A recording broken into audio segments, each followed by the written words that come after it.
Saludo especial para ustedes. Tengan la más cordial bienvenida a este su canal Docente Decente y a esta nuestra sección de entrevistas. Decente nada menos y nada más que con J. Mario Arbeláez.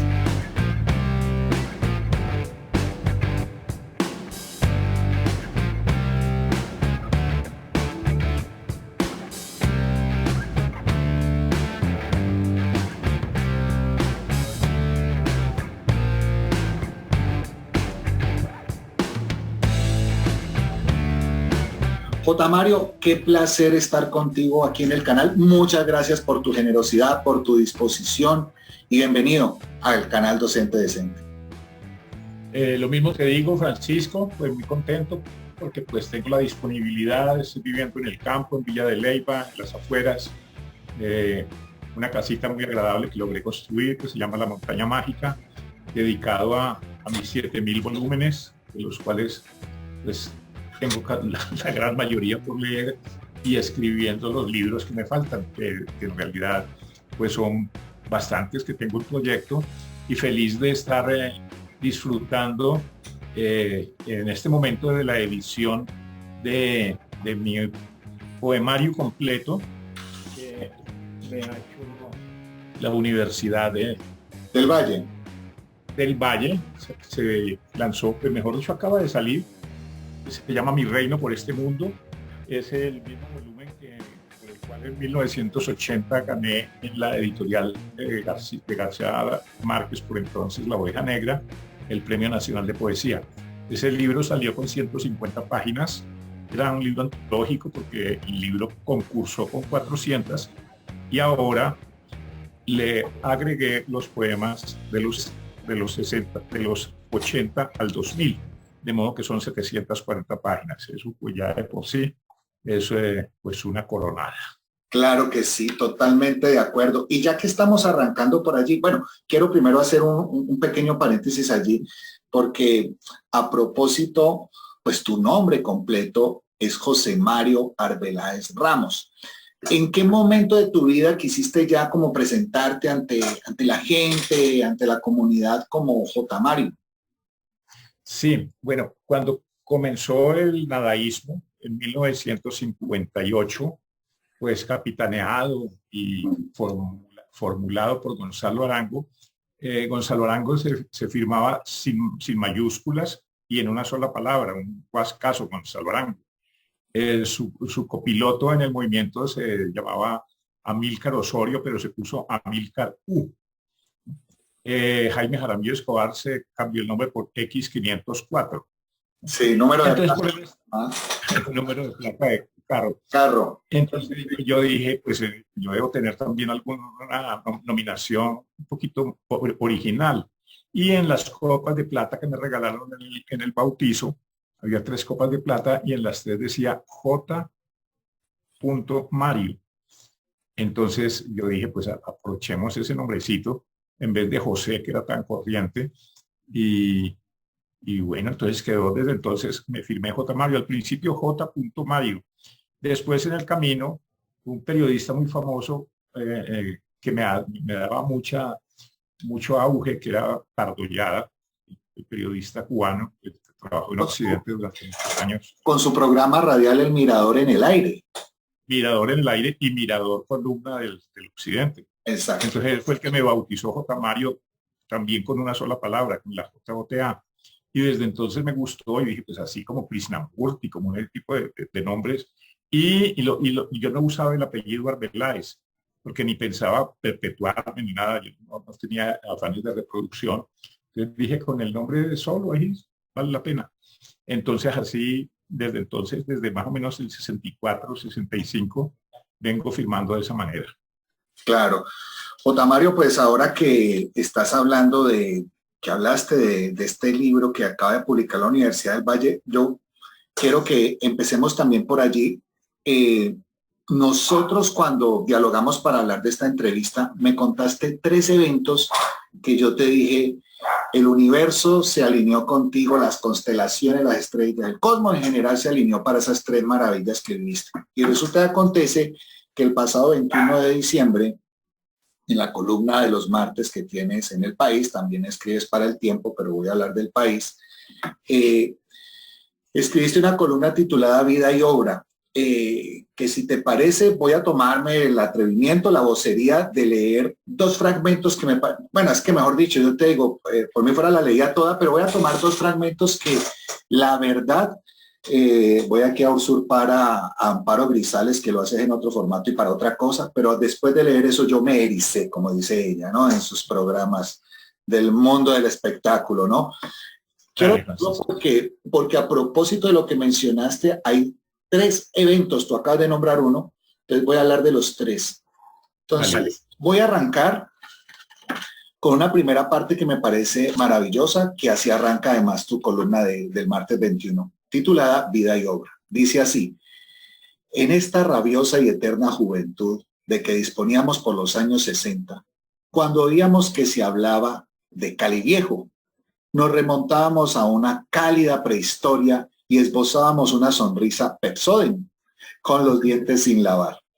Ahora, Cali Viejo somos nosotros, pelícanos, pero con una sorprendente sonrisa completa que aún nos sirve para morder y besar. Como buen perdedor del bachillerato en Santa Librada, opté por la poesía, escribiendo para empezar mi Santa Librada College, que a propósito hablaremos de eso ahora porque hay una historia maravillosa al respecto. Voy a parar allí y quiero irme al momento donde te digo que cuando hablamos hay una evidencia maravillosa de cómo se alineó el cosmos. Entonces tú dices más adelante: la semana pasada me cayó desde Barcelona la visita de mi nieta de 1 año, Emilia Curtis Arbeláez, que luzco como un lucero en la oreja. Ese mismo día la Universidad del Valle me entregó la nueva edición de Mi Reino por este Mundo, mis poemas completos hasta el 2000, que la Librería Nacional acogió con entusiasmo. Y carambola, la Gobernación del Valle me concedió el premio a la vida y obra, que recibí apadrinado por la hermosa Gala de Sol, Hernán Darío Correa, Francisco León Ramírez, Leonardo Medina, mi hermana Elizabeth y Jean Pardo. El Informativo Cultural NTC le concedió un gran despliegue. El Hotel Speedway, su fundador y su señora me acogieron como un príncipe. De distintos sitios me ofrecieron publicar toda mi obra, e incluso la de mi hermano, que es un poeta mejor que yo. Asistí desde mi villa de Leyva a la ceremonia de proclamación de los 3 ganadores del evento, sin la previa noticia de mi escogencia. No podía faltar si ganaba, sería un bochorno. Pero peor si asistía y perdía. Eché un caricellazo, jugándome el todo por el todo, y me presenté. Estoy disfrutando de los gozosos, no obstruido por ninguna carencia, aunque en un principio fui buenazo para sufrir, por las enfermedades del mundo y las mías propias. Voy a parar aquí, pero no quiero detenerme de leer hasta el final, porque quiero decirte otra cosa. Algo que me parece maravilloso y ejemplar que tenemos que aprender en la vida es que yo creo que a todos nos gusta, y lo decía Maslow en su pirámide de necesidades, pues uno en un momento dado, dentro de las necesidades sociales, necesita ser reconocido. El reconocimiento es parte del alimento que uno necesita. Que alguien le diga a uno: hombre, tu trabajo está bien hecho. Pero más allá de eso, aparte de que uno necesita el reconocimiento, es muy importante uno ser agradecido. Y muy agradecido. Y en lo que viene de aquí en adelante que voy a leer, disfruté muchísimo el ver lo agradecido que estás tú con la vida y con lo que te rodea. Entonces prosigo, ¿no? Y qué pena, pues, porque tú eres el entrevistado y estoy yo hablando, pero estoy hablando de estas líneas que son tuyas. Perfecto.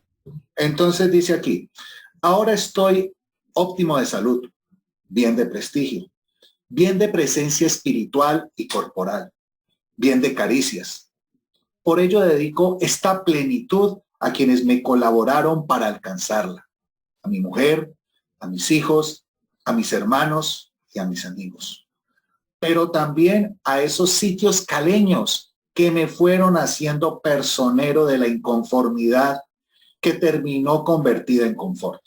Son, entre miles otros, la escuela y la iglesia y el parque y el Teatro San Nicolás, el barrio Salomia de nuestras primeras conquistas, los pastizales de Croydon y Lonchan, el Bosquecito, los bailaderos del barrio obrero y de más allácito, Acapulco, Siboney, el Danubio Azul, Milancito, las casetas de Juanchito, las piscinas olímpicas, el Palacio de Bellas Artes, el Café Colombia y el Tamanaco, la Academia García, el Café de los Turcos y el Bar de Efraín, la Tertulia, el Palique, donde Flower and Sunday, los charcos de Santa Rita, el Aguacatal y Meléndez, donde uno clavaba y seguía nadando. Pero sobre todo el colegio de Santa Librada, mi Santa Librada College, del que cambié el final ominoso. Santa Librada, yo no te debo nada. Por Santa Librada, todo te lo debo. Te beso ladrillo por ladrillo. Y no debo quedarme sin consignar mi gratitud y mi amor imperecedero a Diane, a Marlene, a Blanquita, a Sansarita y a Aura Lucía. J. Mario, gracias por yo te digo que lo leo todavía y me emociono, de verdad. O sea, lo he leído varias veces y además para la entrevista la verdad lo estaba leyendo y cada vez que lo leo, de verdad que me emociona. Así que felicitaciones por los reconocimientos, te los mereces, pero además, qué hermoso ejemplo de cuando uno tiene esos logros, esa plenitud. Tú hablas de la palabra plenitud ahí que me encanta, mirar alrededor y dar las gracias a todo lo que uno ha tenido. Claro, mira que al recibir pues esas tres bendiciones, ¿no? La visita de la nieta, que imagínate, después de haber renunciado a la paternidad, encontré una mujer preciosa, Claudia Jaramillo, que me dio primero a Salomé y después yo quedé fascinado pues con esa paternidad. Completamos con Salvador y ahora aparece la nieta, como que mira, se me abrió también una compuerta de maravilla, porque ahora el amor de abuelo, eso sí es incomparable. Bueno, y los dos premios, el premio que aparezca el libro y el premio que me lo conceda mi patria chica, pues mi terruño. Entonces, en ese momento, como que vi toda Cali. Yo salí de Cali en el 70, pero todo lo que viví, 58 y el 70, es como ese planisferio que acabas de mencionar. De modo que fue muy emocionante en mi vida y es como esos destellos, digamos, de luminosidad. Bien, J. Mario, me encantaría que hablemos, sé que con esto me va a volver algo que también representa tu génesis, ¿no? La Casa de las Agujas. Cuéntanos un poco. Bueno, mira, la Casa de las Agujas es una historia que sucedió en la casa del barrio obrero. Nosotros, la familia comenzó viviendo en San Nicolás, a la vuelta del parque, en la carrera cuarta 2060, por eso estudié en la escuela San Nicolás. Pero por los días de la explosión de Cali, una semana antes salimos, nos trasladamos a una casita que compró mi padre en el barrio obrero, ahí a la vuelta del Teatro del Alcázar. Cayó la explosión de Cali, pues prácticamente destruyó todo el barrio de San Nicolás y nos salvamos pues por ese episodio. Y mi padre, que era sastre, trabajaba en el pasaje Zamoraco, la carrera octava, para un jefe que tenía una sastrería, un almacén de vestidos. Era Jacobo Acherman, judío. Y mi padre trabajó allí varios años. Mientras yo andaba con el nadaísmo. En un momento dado, el señor tenía como dificultades económicas, alguna cosa, y le hizo la liquidación a mi padre. Y la liquidación, pues que pagó el sueldo, pero las cesantías y todo eso, se las dio en una gran gruesa de agujas alemanas que de alguna manera él tenía, no sé de dónde se había sacado. Entonces le dijo que eso lo podía vender, que eso tenía un precio grande porque eran miles y miles y miles de agujas en una gran caja. Bueno, pues hubo que transarse por ello, y mi padre cogió esa caja y la puso encima de un escaparate, de uno de los armarios de la, del armario de la habitación de ellos. Bueno, en la casa sucedía todo lo normal, y un día no se encontró. Mi madre le ayudaba a mi padre para hacer, digamos, los ojales, puntaditas así menores. Ella también tenía cierta habilidad hacia la sastrería, ¿cierto? De alguna manera, tanto padre como madre. Porque mi madre también era hija de sastres Ah, del Ecuador, ok, ok. que en un momento dado el padre y la madre de mi madre oyeron las recomendaciones de la madre de mi abuela, que en Ambato dijo que debían salir pronto de Ambato porque el fin del mundo comenzaría por Ambato. Entonces ellos eran muy creyentes y tomaron una inmensa mesa de sastrería, sus 12 pantaloneros pues obreros de sastrería, y la familia fueron hasta Guayaquil, tomaron un barco hasta Buenaventura y se vinieron todos allá hacia Cali, porque habían oído que Cali era como en ese momento el centro más importante de la elegancia en Colombia. La gente en Cali se habían instalado muchas sastrerías importantes, Academia Ocampo, y la gente vestía de paño, incluso con chaleco, Sí. y de sombrero y corbata, y también la industria del calzado, que eso se tomó toda la carrera de eso. Entonces, por eso, esa es la historia de que se vinieron con esa inmensa mesa de sastrería y los 12 obreros que después mandaron por sus familias. Sí. Bueno, entonces, mi padre, que era un andariego, que andaba a caballo de población en población, de municipio en municipio de Antioquia, con sus paños para ofrecerle en las alcaldías, al alcalde y a sus secretarios, pues que les hacía los vestidos, pues tenía como buen prestigio en eso. Pero ya quería, como toda la familia se había venido, las hermanas, 2 hermanas y un hermano, y la abuela para Cali, porque una de ellas se había casado en Cali. Entonces le dijeron que aquí Cali era un gran centro por la sastrería. Entonces el hermano de mi padre entró a trabajar con el abuelo, el papá de mamá. Y dijo, mira, yo como no soy buen sastre, aquí te guardo ese puesto, porque además hay una niña preciosa que es la hija de los abuelos, que seguramente te va a encantar y deja de estar golondrineando pues por allá por los pueblos de Antioquia. Al final se le voló a la novia que tenía y llegó aquí, asumió el cargo del hermano y quedó capturado pues por la sardina, por la chica que tendría ahí 16, 17 años. Ajá. ¿Qué pasa? Que con esa mesa, una vez él trabajaba allí y no hacía sino mirar a la niña, y hubo que cambiar de local, y mientras buscaban el local tuvieron que, ¿dónde metemos esa mesa? Que era una mesa grandísima, era como el ancho de la carrera cuarta. Pues mi padre dijo, pues presto la casa donde acabamos de instalarnos, en San Nicolás, para que la guarden. Pues muy bien, los 12 obreros se fueron con esa, desde el centro hasta la calle 20, y con mucho esfuerzo lograron torcerla para meterla en ese tiempo había portón y contraportón, y había un zaguán antes de entrar a la casa, pues al patio principal. Sí. Entonces lo metieron muy escurridamente por ese zaguán, la pusieron ocupó 3/4 del comedor, y allí trabajaban los obreros y llevaban los vestidos a un local nuevo que se consiguieron.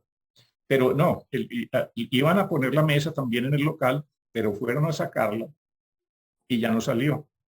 Ni las puertas, ni nada.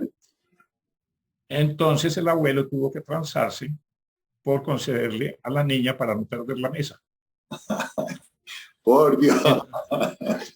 Ya. mi madre quedó pues viviendo allí, cuidando la mesa Sí. y de ahí pues sí. ¿Qué? Y ahí trabajaban y llevaban los vestidos terminados al almacén y le pagaban pues digamos el alquiler de la pantalonería. Bueno, esa es como la historia de eso. Posteriormente, mi padre fue a donde este señor Jacobo Achelman trabajó allí unos años, le pagaron con las agujas esas y con la mesa ya no cupo en la nueva casa. Mm. Entonces hubo que traer carpinteros que destrozaran y con base en la madera de esa amplia mesa se hicieron los muebles de la casa y bueno, hasta quedó para un cajón de difunto, ¿no? Que mi papá lo mandó a hacer, no sé por qué, dijo, ay, queda pues haga una caja fúnebre, que estuvo en mi cuarto durante mucho tiempo. Y cuando yo comenzaba en el nadaísmo, entonces yo dormía allí, tirándome las de excéntrico. Oiga, qué historia, J. Mario, tan hermosa, tan curiosa, tan mágica, ¿no? O sea, definitivamente, me parece. Pero fíjate que el Sí. detalle central de allí es que como faltó una aguja, entonces hubo que acudir a la caja de las miles de agujas, hacer un agujerito para sacar una. Entonces con eso se hizo el trabajito. Y luego, cada que faltaba una aguja, se iba y se sacaba una y una y una y una. Y esas agujas, con el hilito, siempre quedaban prendidas, las pegaban en las paredes, ¿no? Paredes. De un momento a otro, todas las paredes de la casa se llenaron de miles de estas cosas. Sí. Más aún, entonces después, por ejemplo, encontraba, uno estaba con una papa cocida, un sancocho, y uno pasaba el trin y ahí había una aguja intercalada. Las agujas se tomaron la casa. Yo una vez llegué borracho y me acosté sobre la almohada y ¡pum! Me Ay, levanté con una clavada en el ojo. oh, El ojo. Los ojos no se revientan, se ahí queda pegada. Y llegué y chin, me la saqué frente al espejo. ay, por Dios. Y así poco a poco, entonces, la casa se fue cayendo, prácticamente comida por las agujas. Es un cuento como de Edgar Allan Poe. Sí, de acuerdo, de acuerdo. Extraordinario, te digo. Y gracias por regalarnos ese relato aquí en la Hoy, entrevista. gracias por volvérmelo a poner presente, porque sigo trabajando en ella. Qué bueno, no, es que te cuento, es bello y es mágico el relato, de verdad que sí. Bueno, realmente hablar del nadaísmo es algo pues que es un camino obligado que tenemos que tomar, o más que obligado, necesario, ¿no?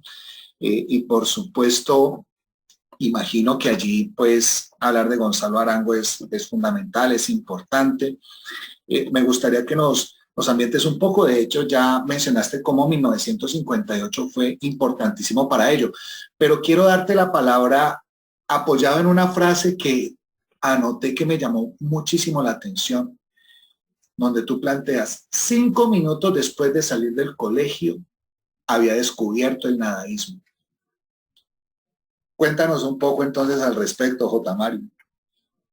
Sí, yo prácticamente iba a perder el bachillerato porque, mejor dicho, no había ganado quinto. Me dejaron pasar a sexto, pero quedaron pendientes trigonometría y álgebra, creo, de hacer los exámenes finales. Y ya iba terminando sexto cuando llega Gonzalo Arango a la tertulia y yo pues yo lo veía como un Zaratustra, ¿no? Que acaba de leer si hablaba de Zaratustra y lo oí por la radio y yo dije, no, ese me capturó. Entonces fui a escuchar su conferencia. Me tocó sentarme al lado de un señor condiscípulo de Gonzalo Arango en el colegio de Andes, Antioquia, donde ambos eran, y otro joven que también era de Andes, Alfredo Sánchez. Y, y bueno, después de la conferencia, él dijo, y quiero dejar fundado el nadaísmo caleño. Entonces alguien propuso, ay, ese Arbeláez tiene propensiones a la literatura y la poesía. Entonces, bienvenido, Tomás.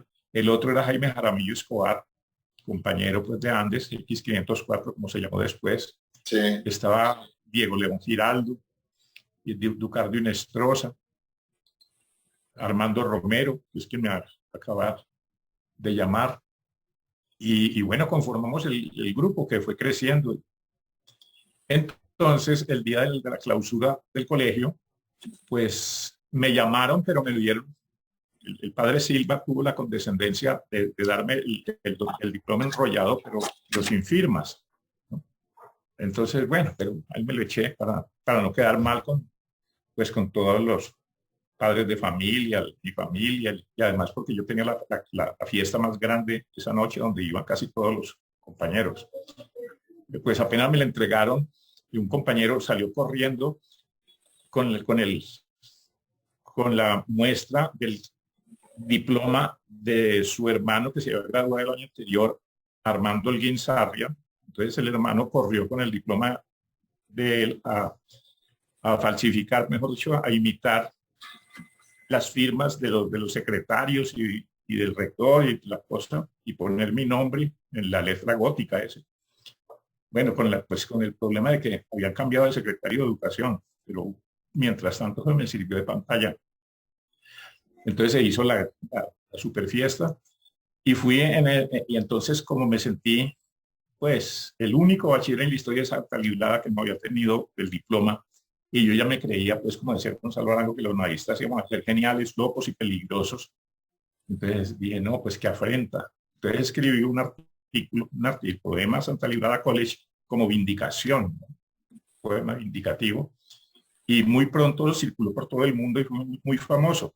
Tanto que en el libro que te acabo de mostrar, que esta fue la primera edición, la de 1980, sí. Pues se centra en ese poema Santa Librada College.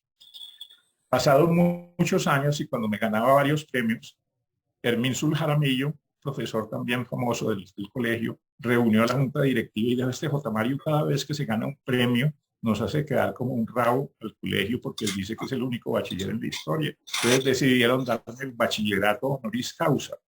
Yo no sé si eso es usual. Creo que solo ha habido 3 bachilleres honoris causa: el autor de La Casa en el Aire, maestro Escalona, el autor del Estatuto de Seguridad, el doctor Turbay Ayala y J. Mario Arbeláez. Ni Escalona ni yo tuvimos que pagar un peso por el diploma honoris causa. Excelente. Bueno, y posteriormente la Universidad Santiago de Cali también me concedió el doctorado honoris causa, y en la misma universidad el Congreso de Colombia me otorgó en el grado de comentador la medalla del mérito de Colombia. ¿Sí? Entonces, pues, en este momento, posteriormente, el Colegio de Santa Librada me ha hecho todos los honores, la medalla de ilustre egresado, todas las cuestiones, y hasta bautizaron como su centro de convenciones, con el nombre José Peláez, con el problema que como los 3 meses se derrumbó y el segundo piso, de modo que hay que hacer con todos los estudiantes de Santa Librada, estamos siempre pendientes de que el Estado, por favor, recupere ese sitio que pues, es un patrimonio histórico grandísimo. Esa fue mi relación del colegio con el nadaísmo. Totalmente interesantísimo, maravilloso. Bueno, yo quiero saltar también a propósito de los premios que creo que además son muchos. Hay un historial importante de premios nacionales, pero también internacionales. ¿Por qué no nos hablas un poquito de Culito de Rana? Bueno, con base en el premio primero de Mi Reino por este Mundo, tuve mucha prensa, y en la prensa pues me hacían muchas entrevistas. En las entrevistas pues yo daba muchas respuestas, digamos, muy sugestivas, muy pintorescas y muy creativas. Entre ellas, por ejemplo, me decían que en la prensa se ha oído que con extracto de tetrahidrocannabinol se está curando las afecciones cancerígenas, ¿no? Yo dije, sí, el cigarrillo produce cáncer y la marihuana lo cura. Y esa frase la pusieron de título en la entrevista. Genial. Y los publicistas dijeron, no, pues traigamos a ese man. Si ese man le hace una publicidad, un movimiento tan gaseoso como el dadaísmo, pues que venga y se la haga nuestras gaseosas. Entonces ingresé a la publicidad, propaganda Sancho, y me dijeron, bueno, ¿cuánto se ganó con el premiecito de poesía? Tanto. Pues ahora usted se va a seguir ganando eso cada mes y se queda con nosotros. Y bueno, entonces estuve allí con ellos 16 años. 16 años después sabía que había como una crisis también económica en la industria de la publicidad en la época de Samper. Entonces me hicieron el atraco, el paseo millonario, y yo llevaba, con los poemas de la Casa de las Agujas, ¿no? Que llamaba Paños Menores. Sí. ¿No? La Casa de Memoria lo mandé al concurso de Colcultura por entonces y lo gané. Entonces, con eso salí. Posteriormente, de allí pasé a la gobernación de Cundinamarca, de secretario de Cultura de Cundinamarca. Ayer me hicieron un paseo millonario que yo llevaba en el maletín de funcionario un poema que había encontrado escrito en 1960 y llamado El cuerpo de ella, un poema que le pedí a una niña que me posara para yo pintarla, pero con la máquina de escribir, ojo por ojo y diente por diente, ¿no? Entonces los poemas eran ojos, dientes, senos, hombros y todo lo demás. Como los que me robaron las tarjetas y todo eso, me dijeron, ¿esto qué es? Un poema. Y usted es poeta. Entonces los tiraron por ahí y me dieron 10 pesos en el barrio La Perseverancia para que cogiera un taxi después de que ellos se fueran, después del robo. Y yo con ese poema entonces lo mandé al concurso del Distrito Especial de Bogotá, el cuerpo de ella, y me gané el premio. Entonces, en el año exactamente 1999. Entonces ya eran los 3 premios nacionales. Después concursé me publicaron un libro, Paños Menores, que también es la historia de la sastrería, en México, y con él concursé en el premio que lanzaba la Casa Rómulo Gallegos, la Fundación Rómulo Gallegos de Caracas, el premio Rómulo Gallegos que ha ganado García Márquez. Pero en el ramo de la poesía se llama Chino Valera Mora, y ahí gané $100,000 en efectivo en esa época, hace 12 años. ¡Wow! Fue una maravilla. Y posteriormente he recibido el premio Vida y Obra de la Universidad de Zacatecas hace 5 años, y hace 3 años el premio Vida y Obra de la Fundación Academia del Buen Decir de España, el Damaso Alonso. De modo que me siento muy, por eso dije, pues no me falta el de Cali, del Valle. Y entonces ahí sentí pues que, lo que se llama, me siento haber coronado, porque también me meto en las partes esotéricas y pienso que el que se mete por allí tiene que llegar a la corona de la obra. Claro que sí. Fantástico, fantástico la descripción de estos premios. Y a propósito que hablábamos ahora, el homenaje que se hizo de Culito de Rana fue en Uruguay. Corrígeme. Fue en Uruguay. Bueno. Culito de Rana es uno de los libros que hacen parte de mi reino por de mi reino por este mundo, que son 12 libros. Entonces lo saqué aparte y me lo publicaron en una muy linda edición en Uruguay y ha circulado con mucho mérito. Es que es entender que has sido una persona que nos ha representado de manera maravillosa en tantos contextos y has tenido tantas experiencias que son profundamente valiosas. Bueno, es importantísimo también mencionar, creo que hay una experiencia que tuviste que vale la pena también mencionar, de una mujer que de alguna manera se expresa que ella ganó la eternidad de gancho con Borges. Estamos hablando de María Kodama. Y cómo tú alguna vez, creo que es más bien reciente, en Montería, en la 4ª feria de lectura, Un río de libros, pues tuviste la oportunidad de dar una conferencia que además me pareció, el solo título de la conferencia me parece interesantísimo para que nos cuentes también un poquito al respecto. ¿Existió alguna vez el nadaísmo?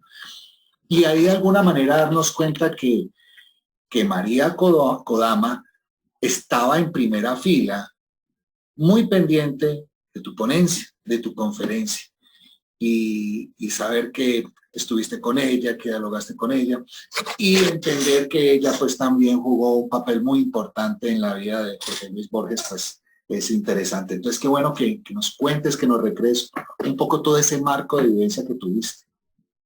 Sí, a ver, por lo general cuando me invitan a conferencias me piden pues que desde luego narre un poco la historia del movimiento, un movimiento que en realidad catapultó una generación en los años 60, de las 60 al 70, pues éramos todos de 20 años a 30.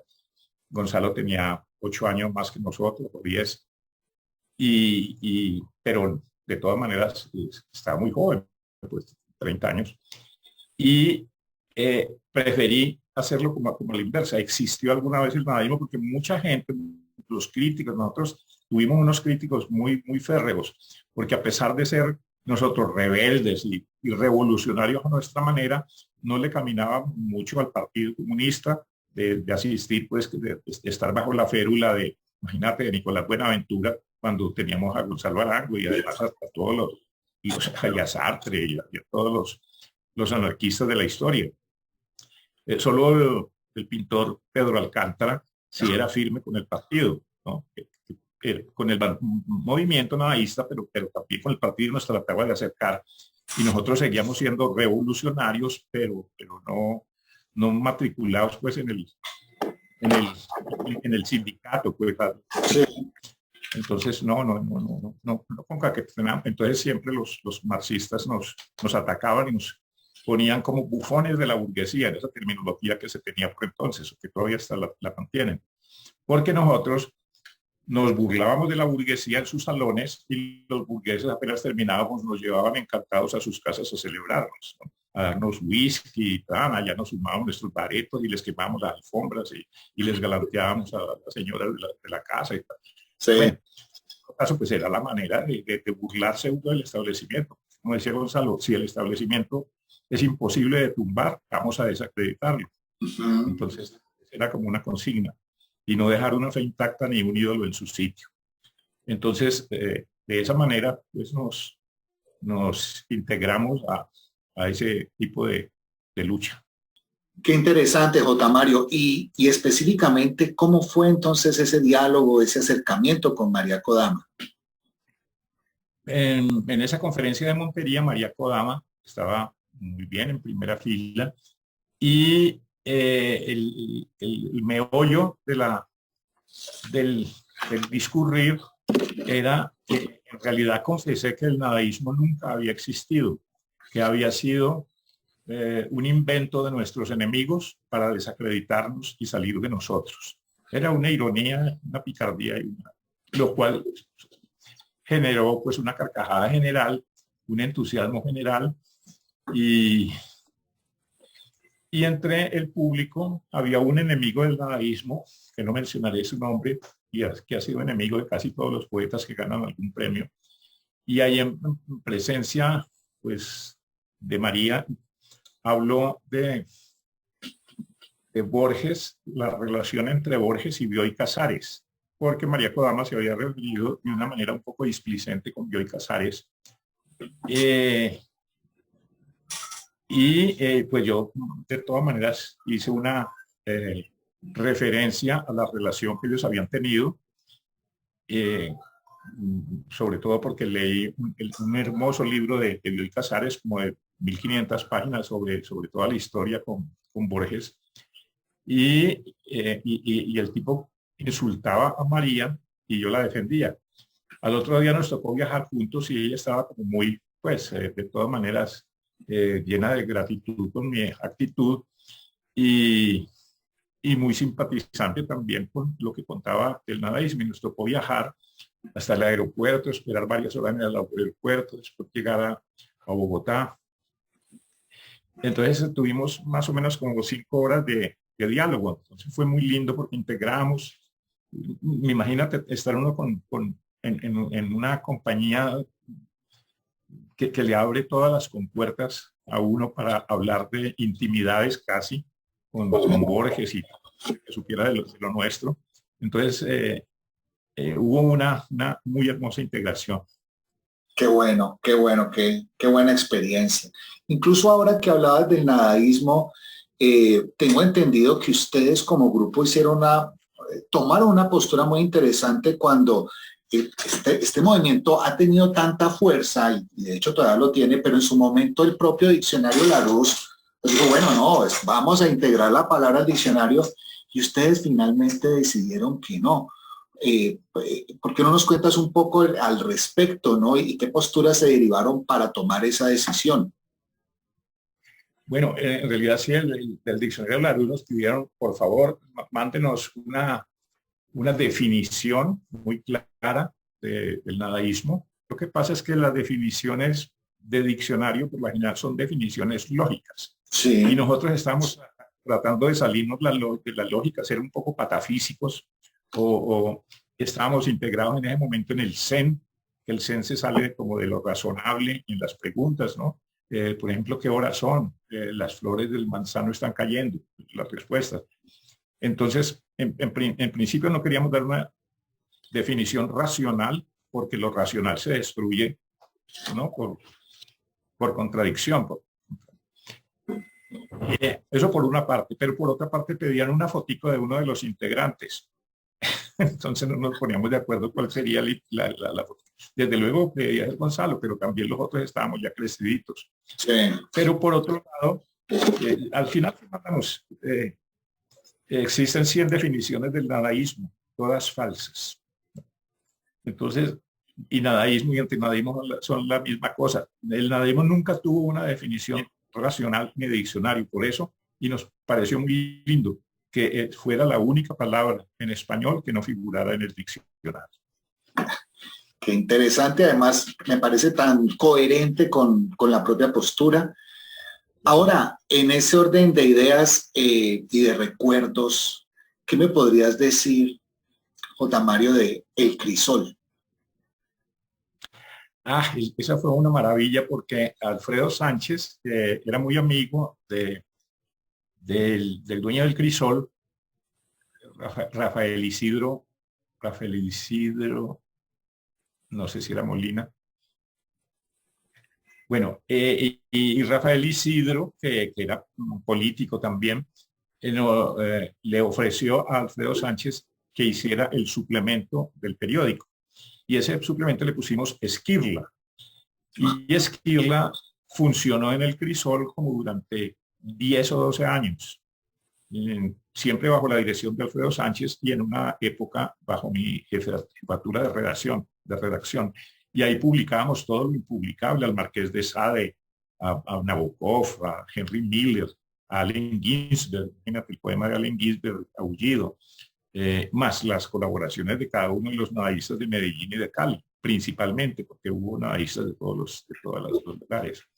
Hubo nadaístas de todos los lugares, tanto que aprovecho para mostrarte, también hice este libro, mira, se llama 33 poetas nadaístas de los últimos días, hecho por la Biblioteca Nacional de Colombia con motivo de los 60 años del nadaísmo, hace 2 años. Claro que es un libro virtual, pero yo mandé a hacer empastar algunos ejemplares. Ya. De modo que, como te digo, en Esquirla se publicaban pues toda esa, entonces para muchos era mucha basofia, pues esa expresión literaria. Pero para nosotros era tener un punto de apoyo y pues, el medio de expresión propio. Claro. Donde no solo publicamos la literatura, sino los acontecimientos. Entonces, y en los periódicos, entonces, ya viendo que teníamos el país y el occidente principalmente, antes había sido relator también el que nos publicaba todas nuestras proclamas, pues se abrieron de páginas. Y entre ellas, por ejemplo, nadaístas amenazan al alcalde de Cali con derribar la estatua de la María si no la cambia él por el busto de Brigitte Bardot desnuda. Eso fue un escándalo tremendo. Y bueno, desde entonces, pues el batallón Pichincha ya no se mantenía afuera, sino adentro y no afuera, custodiando el monumento de Efraín y María, que posteriormente lo cambiaron de sitio. Sí. Ese era el terrorismo verbal que nosotros utilizábamos. No teníamos ni que utilizar armas ni nada, pero la sociedad vivía en suspenso. Decía, estos locos, ¿qué es lo que van a hacer? Porque pensaban también que éramos el anticristo, ¿no? El demonio desencadenado, ¿no? Y nosotros decíamos, nos hicimos antisociales mientras llegaba el socialismo. Y ese tipo de frases también nos enloquecía. Claro. Entonces, todo lo que estaba, ¿cómo se podría decir? Ustedes tratan de asumir una postura de confrontación a lo establecido, y pienses en lo establecido, la iglesia, la propia academia, la estructura política, y fue una fuerza que motivó muchísimo. En alguna parte también leí que ustedes decían de una manera interesante que creo yo que es muy discutible de todas maneras. O sea, ustedes se dieron un poco de látigo al decir que no, pues es que el nadaísmo no ha aportado nada, diferente a los hippies que sí. Pues uno diría, sí, está bien, esa fuerza de los hippies en su momento históricamente ha sido muy importante.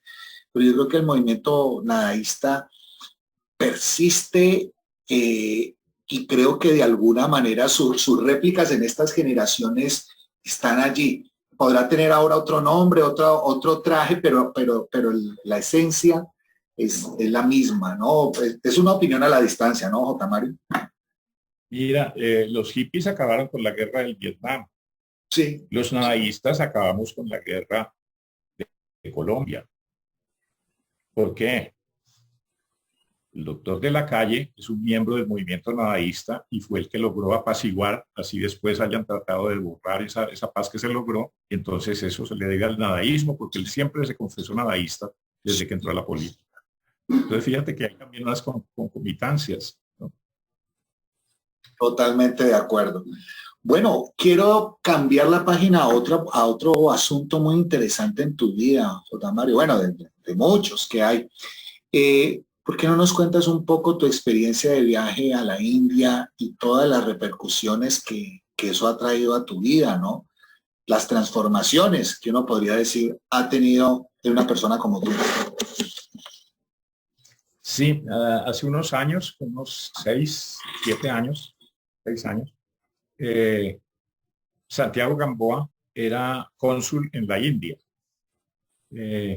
y le propuso al embajador, doctor Pinto, invitar un grupo de escritores colombianos y un grupo de música.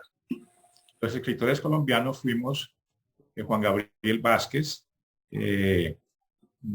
Cote, Ramón Cote y J. Mario Arbeláez y William Ospina, ¿no?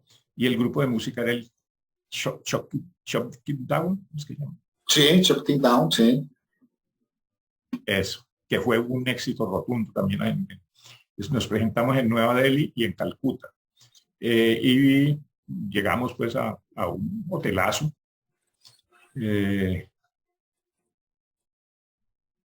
Y donde lo único que no escaseaba era la carne. Eso sí era. Y uno pensaba que pues, en la India no se podía comer carne mayormente. Una persona muy maravillosa, Teli, no, que estaba traduciendo unos libros sagrados que todavía no eran conocidos en Teli Dupuy, en la misma India, nos sirvió de guía para conocer los templos de las yoginis. Las yoginis son como unas deidades femeninas que tienen su propia dimensión, digamos, dentro de la estructura filosófica y religiosa de la India, pero no han tenido como mayor difusión. Estuvimos en esos templos y en diferentes localidades de la India, conociéndola y tomando notas y escribiendo precisamente en estos días. Esa persona, Teli Dupuy, está preparando un libro sobre los yoginis y sobre la expedición que hicimos los 4, 5 escritores con el cónsul que estaba ya presente, y pues me imagino que va a tener alguna repercusión, incluso mundial. Fue una cuestión maravillosa. Posteriormente me tocó estar también en la China, también dando conferencias sobre el dadaísmo y ante todos esos sabios chinos. Y eso era una maravilla, porque pues uno hacía pues desde luego la evocación de todos los maestros chinos, porque hay como un poeta con mucha influencia dentro del gobierno. Entonces está tratando de que se lleven poetas del exterior para que se cree de nuevo una conciencia de amor hacia los poetas chinos, que también son unas verdaderas deidades. Tienen hasta templos. Qué bien. Qué interesante. Bueno, y a propósito del tema de la India, tengo entendido que tú has tenido unas importantes, yo diría contundentes experiencias espirituales donde, mira las paradojas, ¿no? Donde tú has entendido y reconocido que en esas experiencias has tenido mensajes importantes de, por ejemplo, del propio San Nicolás de Tolentino, ¿sí? O de San Agustín de Hipona. Hipona. Y mira una cosa que a mí me parece reveladora, la verdad, e impactante, ¿no? Y es el hecho de que tú viviste en esta querida ciudad. Yo estoy aquí en Cali, tú estás en Villa de Leyva. Tú viviste en el barrio San Nicolás, y pensar que pasan tantas décadas y que te encuentras con una revelación como esa, a mí me parece que es algo que dice mucho, ¿no? Yo siempre he creído en las energías, en el tema del cosmos. Si lo queremos ya unificar al tema de Dios, cada uno tendrá el derecho de ponerle la posición teológica que quiera o la postura que asuma. Pero en todo caso me parece que allí hay cosas pues muy valiosas que bueno que nos compartieras, Otamal. Bueno, en 1967 estaba en una época muy roñosa de mi vida, había peleado con mi primera mujer, estaba en Bogotá con la última plática para tomarme una cerveza en el bar Cholojov, y baja un señor, se me acerca de barba y me dice: ¿usted cree en profetas? Y le digo: pues yo mismo creo que soy un profeta, pero no tengo ninguna divinidad que me acredite. Me dice: muy interesante. Mire, yo estoy con otros dos amigos aquí en la terraza de este edificio, y estamos en unas comunicaciones espirituales con unos espíritus electos, y uno de ellos nos dijo que usted estaba aquí abajo, que quería que lo invitáramos a la sesión, y bueno, y usted sí. Bueno, yo no tenía nada que perder, dije: es que van espirituales, vamos. Entonces subí y estaban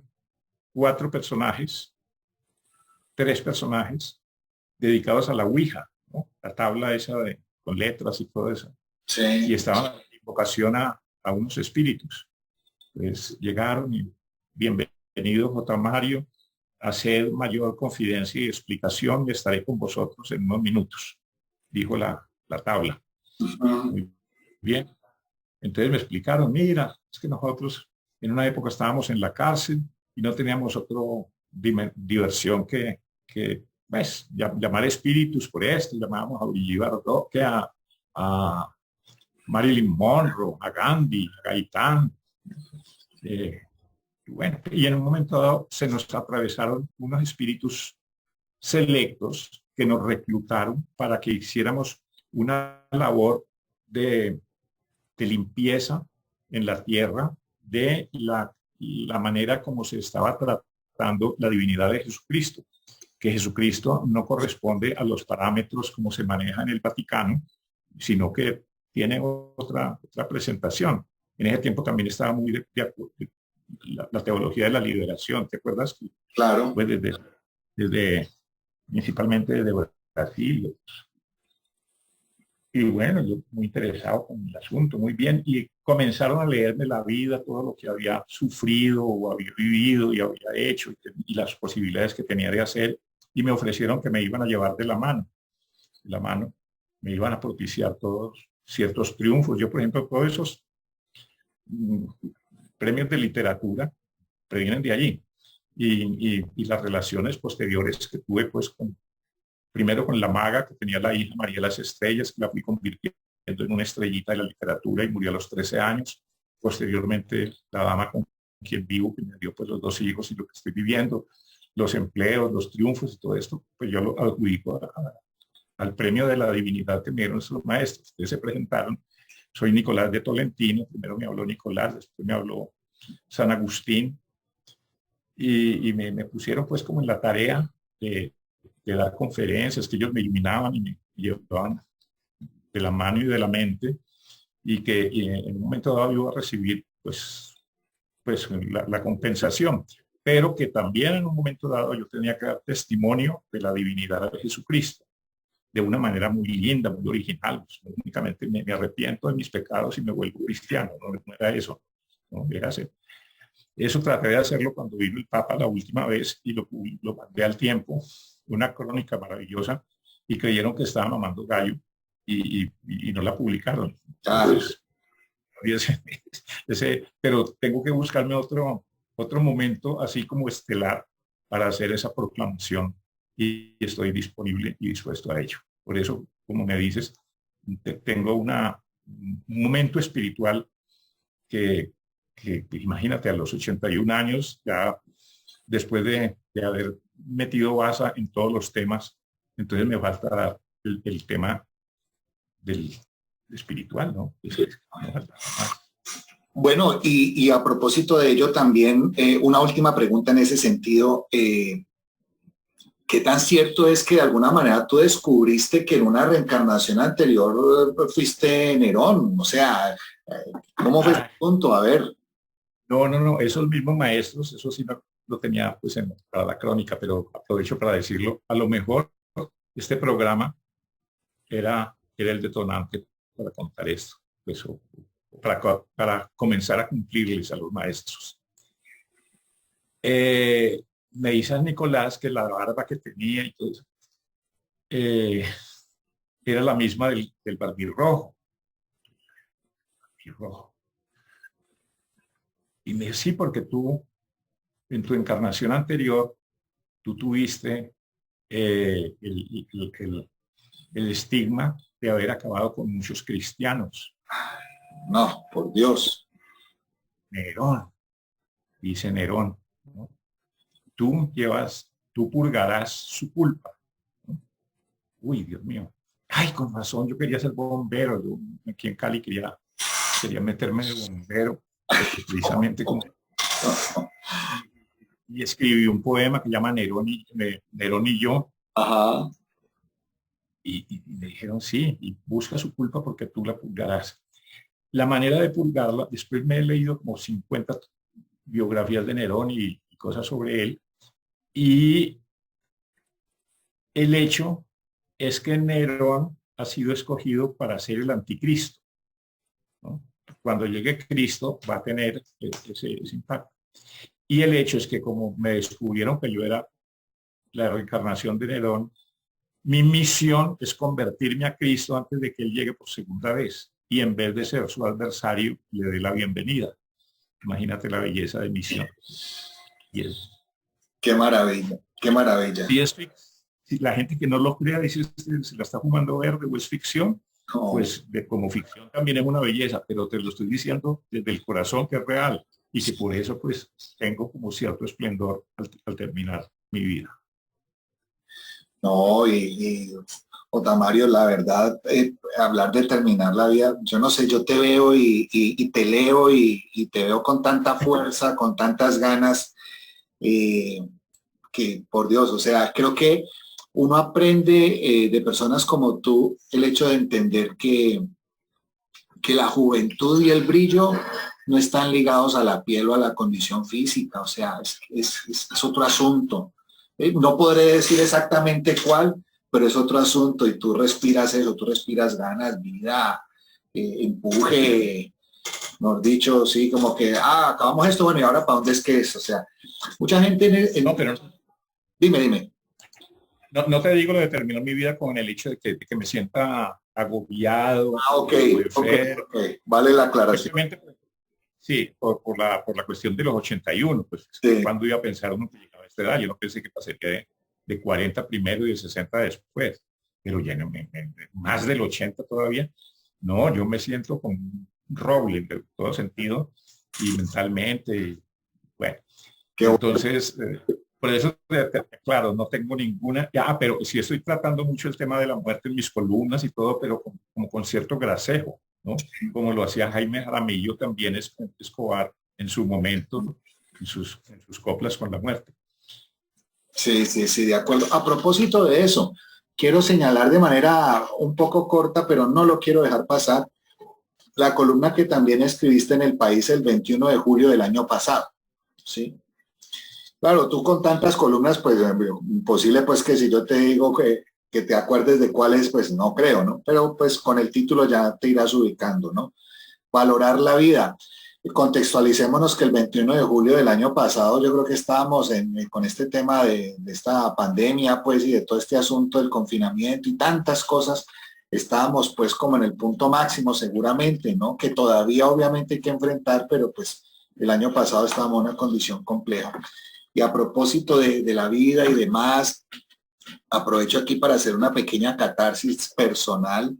Mi querido mejor amigo de toda la vida que vivió conmigo desde kinder, que crecimos juntos, él falleció en enero de 2018 por un problema cardíaco, ¿cómo se llama esto?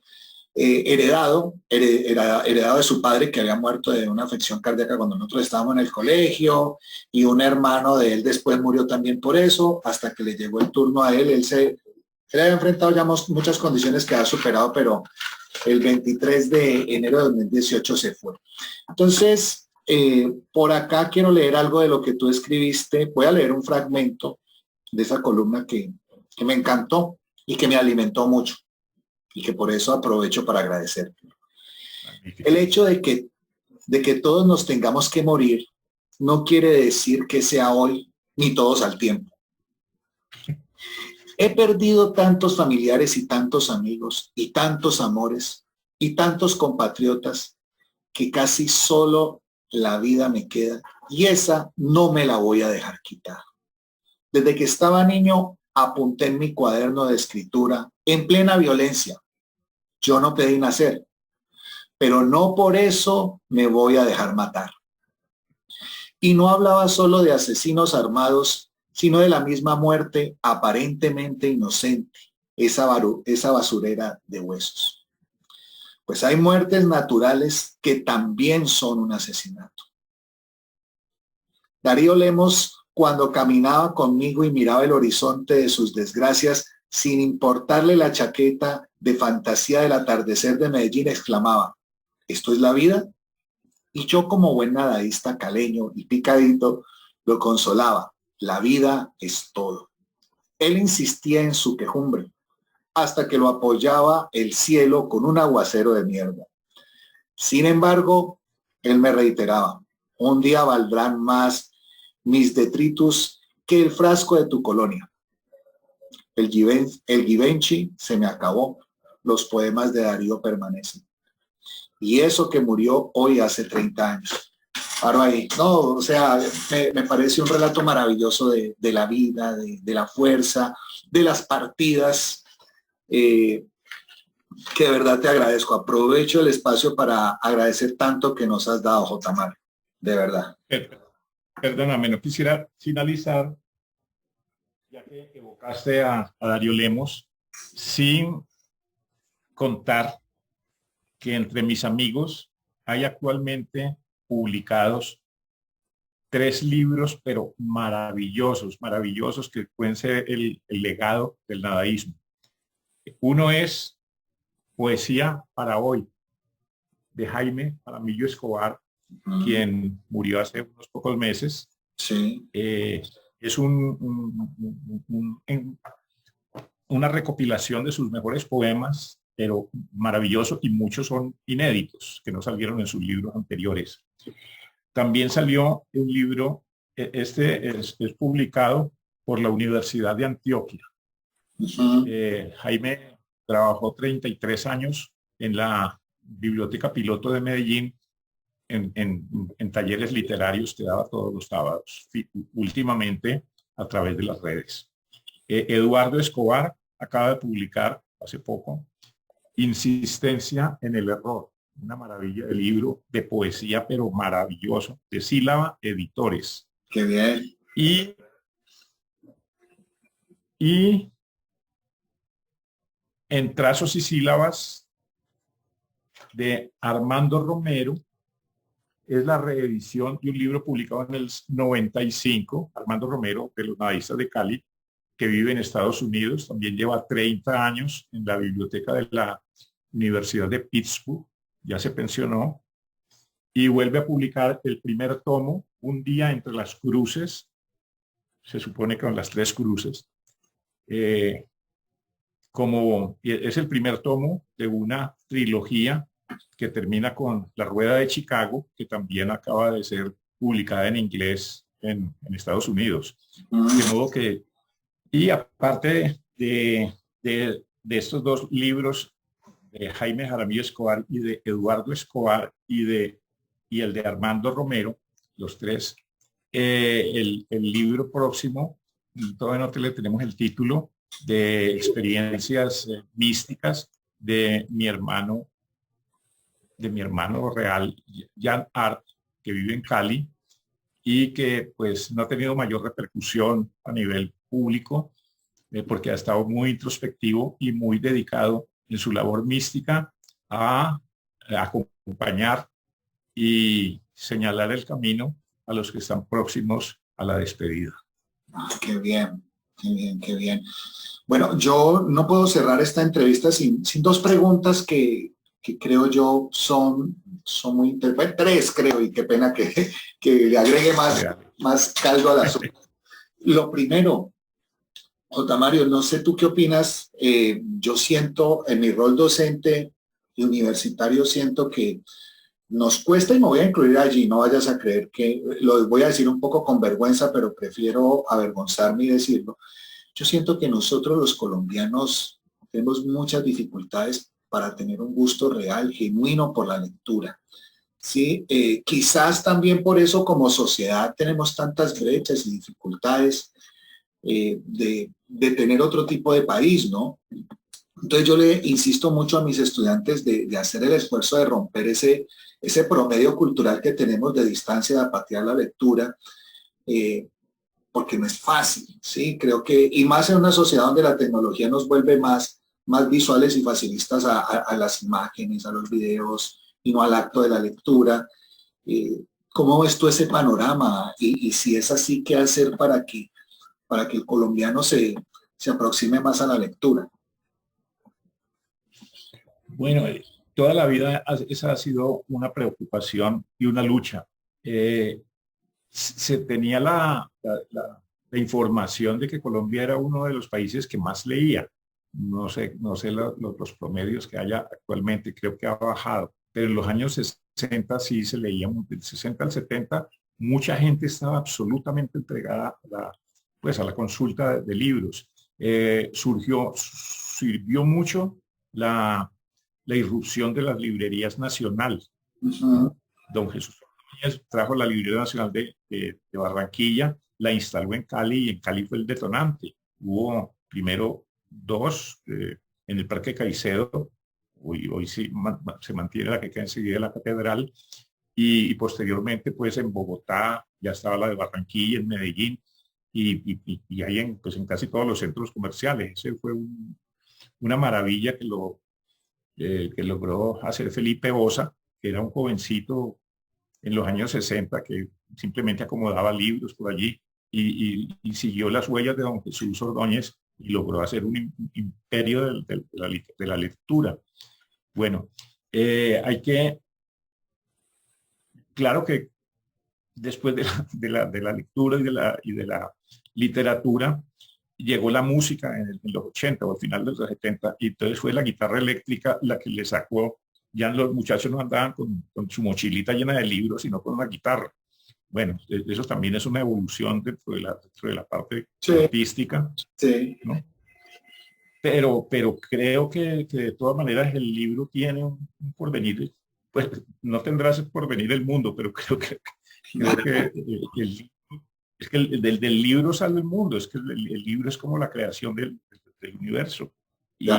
y seguramente que también será su acta de defunción. Eh, para mí, yo he tenido tres veneraciones: eh, los libros, los licores y las mujeres. Entonces, ante eso, yo digo, no, eso no puede desaparecer en ningún momento, y hay que crear una devoción, una religión por el libro. Que así sea, Eso sí. que así sea, J. Mario. La segunda pregunta, ¿qué teníamos antes en Cali, o si quieres pensarlo en nuestro país? ¿Qué teníamos que ya no? ¿Qué cosas crees tú, de acuerdo a tu recorrido social en nuestro país, o al menos en nuestra ciudad? ¿Qué teníamos que ya no tengamos? Pues tantos amigos. En ¿No? realidad tantos que se han ido, no tanto que eran los que hacían en realidad que el mundo tuviera su consistencia. Todas esas personas que lo rodeaban a uno desde el punto de vista de ser maestros de música, de ser los que propiciaban los festivales de arte. Eh, Te digo, por ejemplo, Fanny Mickey, ¿no? Eh, la señora de la tertulia, los pintores, todo el mundo va desapareciendo y desde luego pues va siendo reemplazado. Pero recuerdo, por ejemplo, Cali, que era la capital de la alegría, la capital de la música, la capital y eso antecito de la salsa. Desde antes ya era la capital de la música y la capital del deporte, y posteriormente en los 60 la capital de la cultura por los festivales de arte que hacía Fanny y los festivales de vanguardia que hacíamos nosotros. Y entonces no creo que se haya perdido del todo, ha cambiado un poquito, pero también como uno va cambiando de la edad, va perdiendo también el disfrute de esas circunstancias. Seguramente los herederos siguen en ella. Sí. Pero no, yo, por ejemplo, todavía he hecho mi paso muy Qué, contento, muy feliz. qué bueno, qué bueno, qué bueno. Vendedor de maní al frente del Teatro San Nicolás. Cigarrillos, fósforos, chicles, menta, chocolatines, maní de sal, el maní, maní, maní. Sí, ese era el canto que decía mientras veíamos la película, por ejemplo, Trapecio con Burt Lancaster y Tony Curtis, o incluso las películas de Buñuel que llegaban al Teatro San Nicolás, porque ahí se presentaban sobre todo pues, películas mexicanas, ¿no? De modo que esa fue mi primer incursión en el trabajo, pues a los 10, 11 años, con una cajita de madera que yo mismo me fabriqué, y las golosinas que me facilitaba un tío que tenía tienda y que me permitía pues pero yo era muy mal vendedor, más bien me sentaba a comer maní y a ver las películas, y después salía y después repartía los granos que me comía de cada maní en los de cada bolsita en las demás. Sin embargo, me fue muy lindo porque comencé a meterme en el arte del cine, a ver la vida de los otros pueblos, sobre todo de los mexicanos, todas esas experiencias de los quintos patios, los charros, bueno, y desde luego pues a María Félix y por el Negrete. Entonces eso alimenta mucho el espíritu. De verdad que me siento muy feliz de haber compartido mi venta de chocolatines con la primera experiencia cinematográfica. Qué bueno, qué bueno. Yo quería tocar ese tema, y al final creo que es un lindo moño para la entrevista. Nos quedan muchas cosas. Ojalá tengamos otro espacio para otra entrevista, grandes experiencias que tú has tenido con tu gente, con tu grupo de nadaísmo. La lista es interminable, ¿no? Voy a nombrar así rapidito algunos, y si quieres decir algo, pues genial, ¿no? Oscar Collazos, por dar un nombre. Creo que tú mencionaste ahora al Tuerto López, el propio León de Grave. De alguna manera también hay una referencia ahí. ¿Cómo no? Exacto, hay una importante referencia ahí con él. Fernel Franco desde la fotografía. El propio Hernán Nichols, que de alguna manera me imagino pues también te dio un importante referente para tu tema de la publicidad y demás. O sea, hay... El principal, claro. Carlos Duque, que yo me inicié con Nichols cuando estaba Carlos Duque de director de arte. Y Carlos Duque es el autor de la carátula del libro. Ya, qué bien. Ok. Nos volvimos a encontrar, estamos celebrando juntos. ¿Cómo te podemos conseguir no sé, te gusta que te sigan en redes o cómo podemos conseguir tus libros? ¿Tus libros se consiguen en las librerías? Cuéntanos un poco.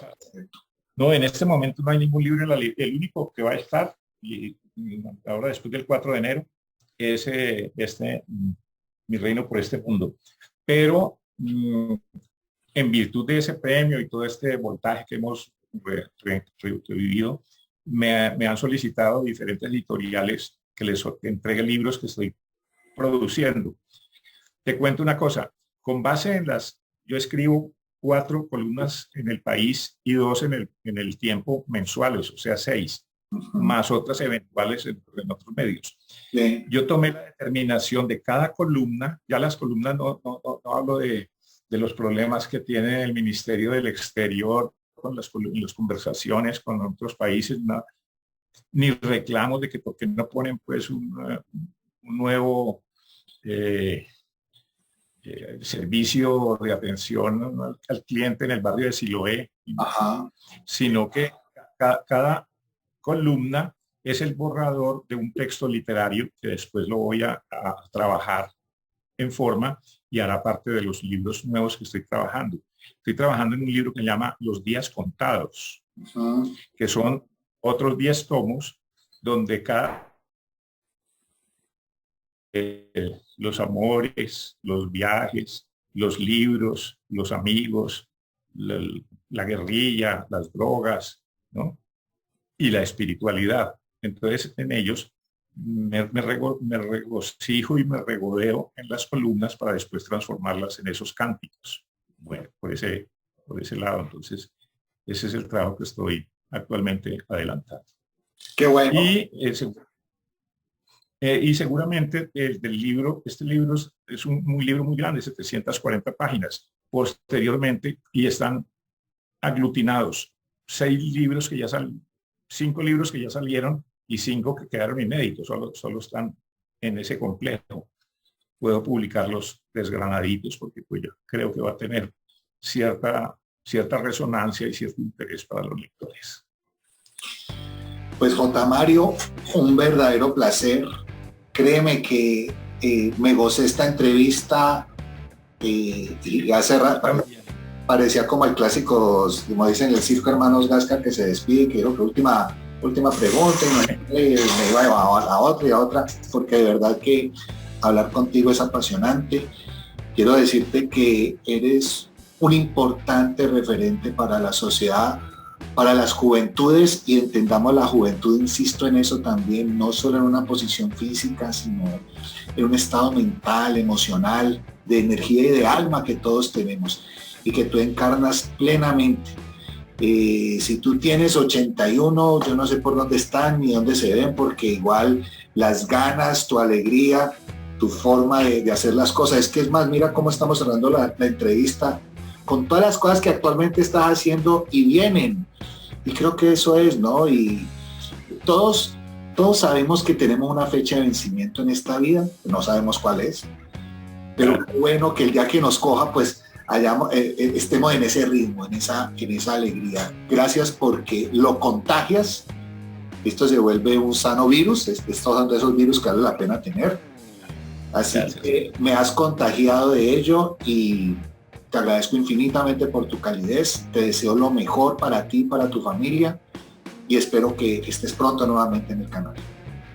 Muy agradecido contigo. Es la entrevista más agradable que he tenido y más completa. Muchas gracias. J. Mario, un fuerte abrazo. A ustedes gracias por seguir el canal. No olviden suscribirse y nos vemos muy pronto. Que estén bien.